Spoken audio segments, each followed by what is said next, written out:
Assalamualaikum warahmatullahi wabarakatuh. Alhamdulillahirobbilalamin. Assalatu wassalamu ala asrofil anbiya wa mursalin wa ala alihi wa sahbihi anjmain, amma ba'du.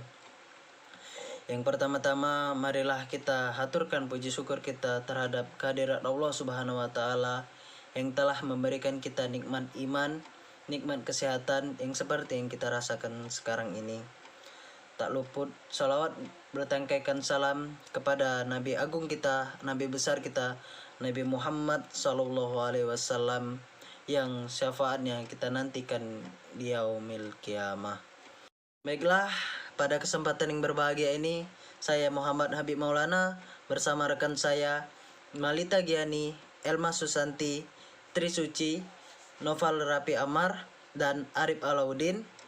Kami dari kelompok 5 Sosiologi Dakwah, kelas MDB tahun 2020, Fakultas Dakwah dan Komunikasi, Universitas Islam Negeri Raden Fatah Palembang. Dalam mata kuliah Sosiologi Dakwah dengan dosen pengampu Ibu Nuraini M. Hum. Di sini kami akan memaparkan materi dari makalah kami tentang organisasi dakwah Islam di Indonesia. Untuk materi pertama yang akan disampaikan oleh Saudari Malita Giani, kepada Saudari Malita Giani dipersilahkan. Baiklah, di sini saya akan menjelaskan tentang pengertian organisasi. Istilah organisasi berasal dari bahasa Yunani yaitu organum dan istilah Latin organum yang berarti niat, bagian, anggota atau badan. Beberapa ahli mendefinisikan organisasi diantaranya yaitu yang pertama, menurut Winardi, bahwa sebuah organisasi merupakan sebuah sistem yang terdiri dari berbagai macam elemen atau subsistem di antara subsistem. Yang kedua, pendapat James L. Gibson, organisasi adalah kesatuan yang memungkinkan anggota mencapai tujuan yang tidak dapat dicapai melalui tindakan individu secara terpisah. Dan yang ketiga, Amitai berpendapat bahwa organisasi adalah unit sosial yang sengaja dibentuk dan dibentuk kembali dengan penuh pertimbangan dalam rangka mencapai tujuan tertentu. Dari beberapa definisi di atas tentang organisasi, dapat disimpulkan bahwa organisasi itu sendiri menunjukkan kepada suatu keadaan di mana beberapa orang bergabung dan mempersatukan kekuatan mereka untuk mencapai suatu tujuan tertentu. Terima kasih kepada Saudari Malita Giani yang telah memaparkan materi pertama. Untuk materi kedua yang akan disampaikan oleh Elma Susanti. Kepada Elma Susanti kami persilahkan. B. Dakwah. 1. Pengertian dakwah. Dakwah merupakan suatu pekerjaan besar yang melebihi proyek pembangunan gedung-gedung sekolah, stadion olahraga, dan gedung-gedung pencakar langit. Lebih luas lagi daripada masalah-masalah perburuhan, perekonomian, transmigrasi, dan lain sebagainya.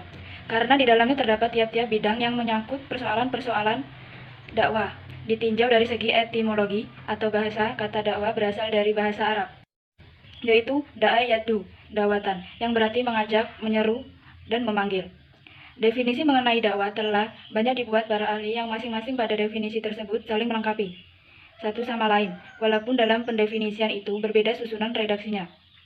Akan tetapi maksud dan makna hakikatnya sama. Secara etimologi atau istilah, penulis akan kemukakan oleh para ahli mengenai dakwah. 1. Pendapat Bakhiyal Hauli. Dakwah adalah satu proses menghidupkan peraturan-peraturan Islam dengan maksud memindahkan umat dari satu keadaan kepada keadaan lain. 2. Menurut Toha Yahya Omar, dakwah adalah mengajak manusia dengan cara bijaksana kepada jalan yang benar sesuai dengan perintah Tuhan untuk kemaslahatan dan kebahagiaan mereka di dunia dan akhirat. 3. Pendapat Syah Ali Mahfud, dakwah adalah mengajak manusia untuk mengerjakan kebaikan dan mengikuti petunjuk menyuruh mereka berbuat baik dan melarang mereka dari perbuatan jelek agar mereka mendapat kebahagiaan dunia dan akhirat. Pendapat ini juga selaras dengan pendapat Al-Ghazali bahwa amar ma'ruf nahi mungkar adalah inti gerakan dakwah dan penggerak dalam dinamika masyarakat Islam. 4. Muhammad Natsir berpendapat bahwa dakwah adalah usaha-usaha menyerukan dan menyampaikan kepada perorangan manusia dan seluruh umat manusia konsepsi Islam tentang pandangan dan tujuan hidup manusia di dunia ini, dan yang meliputi al-amar bi al-ma'ruf, an-nahyu, dan al-munkar dengan berbagai macam cara dan media yang diperbolehkan akhlak dan membimbing pengalamannya dan kehidupannya manusia bermasyarakat dan kehidupan bernegara. 5. Menurut Muhammad Arifin, dakwah mengandung pengertian sebagai suatu kegiatan ajakan, baik dalam bentuk tulisan, lisan, tingkah laku, dan sebagainya, yang dilakukan secara sadar dan berencana dalam usaha mempengaruhi orang lain baik secara individual maupun secara kelompok agar timbul dalam dirinya suatu pengertian, kesadaran, sikap, penghayatan, serta pengalaman terhadap ajaran agama sebagai message yang disampaikan kepadanya dengan tanpa adanya unsur-unsur pembangsaan.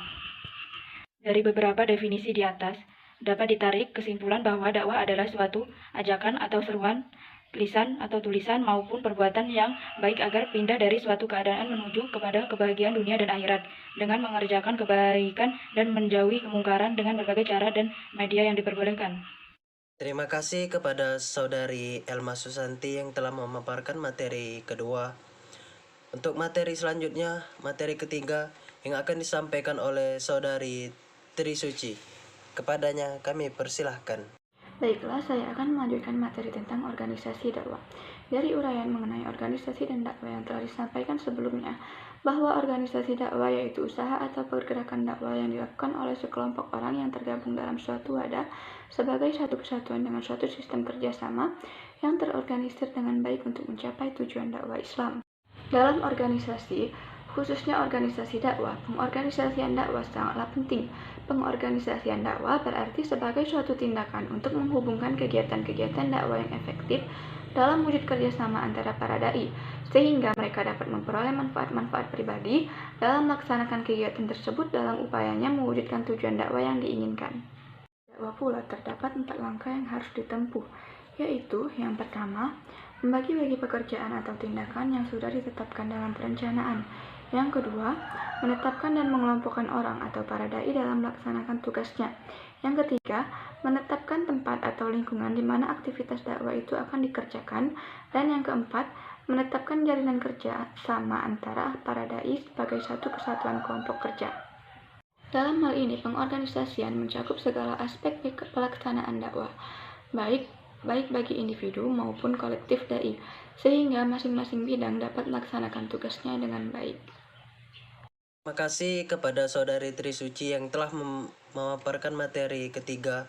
Materi selanjutnya yaitu materi keempat yang akan disampaikan oleh Saudara Noval Raffi Amar. Kepadanya kami persilahkan. Assalamualaikum warahmatullahi wabarakatuh. Saya Noval Raffi Amar dari kelompok 5 Sosiologi Dakwah. Di sini saya akan menjelaskan munculnya organisasi Islam. Munculnya organisasi Islam pada masa awal-awal pergerakan nasional di Indonesia tidak terlepas dari pengaruh pergerakan Islam yang terjadi di Asia Barat.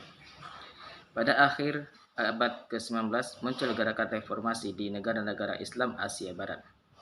Gerakan ini ingin mencari nilai-nilai yang dianggap sesuai dengan perkembangan zaman. Reformasi Islam tersebut menjadi gerakan emansipasi keagamaan yang bercita-cita menjalankan Islam sesuai dengan ajaran aslinya dan menginginkan agama Islam dihargai sepenuhnya oleh pihak Barat. Akibatnya, nasionalisme berdasarkan keagamaan ini meluas ke seluruh negara-negara Islam, termasuk pengaruh ini masuk ke Indonesia. Gerakan reformis Islam di Asia Barat inilah kemudian menjadi ide dan landasan berpikir para tokoh Islamis Indonesia untuk membentuk gerakan yang serupa. Dengan bermunculnya organisasi-organisasi Islam di Nusantara, organisasi Islam yang muncul pada waktu itu adalah Muhammadiyah, didirikan oleh Kiai Haji Ahmad Dahlan pada tanggal 18 November 1912 di Jakarta. Berdiri Al-Irsyad oleh Syekh Ahmad Sukarti pada bulan September 1913. Kemudian di Minangkabau lahir Sumatera Tawalib di tahun 1918. Di samping itu muncul pula organisasi Jong Islamiten Bon (JIP), Pemuda Muslim Indonesia, Ansor Nahdlatul Ulama, Pemuda Muhammadiyah, dan lain-lainnya. Sekian dari penjelasan saya. Wassalamualaikum warahmatullahi wabarakatuh. Terima kasih kepada Saudara Noval yang telah memaparkan materi keempat. Materi kelima yang akan disampaikan oleh Saudara Arif Alauddin. Kepadanya kami persilahkan. Assalamualaikum warahmatullahi wabarakatuh. Perkenalkan, nama saya Arif Aludin Okta Saputra dengan NIM 2020 50 40 47. Di dalam pemakalah, saya membahas tentang organisasi-organisasi yang ada di Indonesia. Akan ada beberapa organisasi yang akan saya bahas. Beberapa organisasi itu yaitu satu adalah Persis, dan yang kedua Al-Wasilah, dan yang ketiga adalah Muhammadiyah, dan yang keempat adalah Nahdlatul Ulama, dan yang kelima Jami'atul Khair Al-Irsyad, dan yang keenam Serikat Islam atau yang disingkat dengan SI. Saya akan membahas beberapa dari organisasi yang ada di Indonesia. Contohnya NU, Nahdlatul Ulama. Saya akan membahas Nahdlatul Ulama.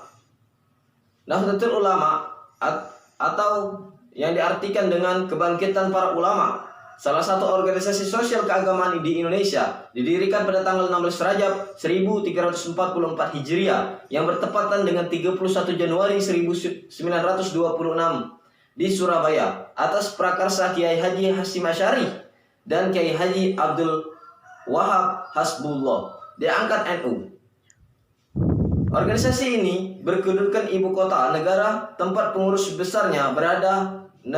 Nahdlatul Ulama berakidah Islam menurut paham Ahlussunnah wal Jamaah dan menganut mazhab 4, yaitu Hanafi, Maliki, Syafi'i, dan Hambali. Tokoh pendirinya ialah Kiai Hasyim Asy'ari dengan didukung oleh para tokoh alim ulama yang diantaranya yaitu 1. Kiai Haji Abdul Wahab Hasbullah, 2. Kiai Haji Bisri Jombang, 3. Kiai Haji Ridwan Semarang, 4. Kiai Haji Nawawi Pasuruan, 5. Kiai Haji Asnawi Kudus, 6. Kiai Haji R. Hambali Kudus, 7. Kiai Nahrawi Malang, 8. Kiai Haji Alwi Abdul Aziz, yang ke-9 Kiai Haji Doromuntaha Bangkalan, dan lain-lain. Banyak lagi para ulama yang membantu para ulama NU. Mengenai sebab-sebab lainnya organisasi Nahdlatul Ulama, ada beberapa pendapat menurut Muhammad Thaha Ma'ruf bahwa kelahiran Nahdlatul Ulama dilatar belakangi oleh persoalan keagamaan di mata NU. Lahir pada saat umat Islam berada dalam suasana perdebatan akibat munculnya beberapa aliran baru yang mengusung isu modernisme. Oke, begitu saja pembahasan dari organisasi yang ada di Indonesia. Saya akhiri, wabillahi taufiq wal hidayah. Wassalamualaikum warahmatullahi wabarakatuh. 5. Kiai Haji Asnawi Kudus, 6. Kiai Haji R. Hambali Kudus, 7. Kiai Nahrawi Malang, 8. Kiai Haji Alwi Abdul Aziz, yang ke-9 Kiai Haji Doromuntaha Bangkalan, dan lain-lain. Banyak lagi para ulama yang membantu para ulama NU. Mengenai sebab-sebab lainnya organisasi Nahdlatul Ulama, ada beberapa pendapat menurut Muhammad Thaha Ma'ruf bahwa kelahiran Nahdlatul Ulama dilatar belakangi oleh persoalan keagamaan di mata NU. Lahir pada saat umat Islam berada dalam suasana perdebatan akibat munculnya beberapa aliran baru yang mengusung isu modernisme.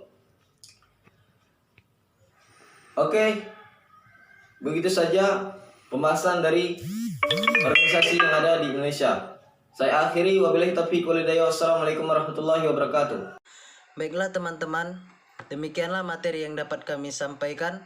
Apabila ada kekurangan dan kesalahan dalam presentasi kami kali ini, kami memohon maaf dan kepada Allah kami mohon ampun. Wabillahi taufiq wal hidayah. Wassalamualaikum warahmatullahi wabarakatuh.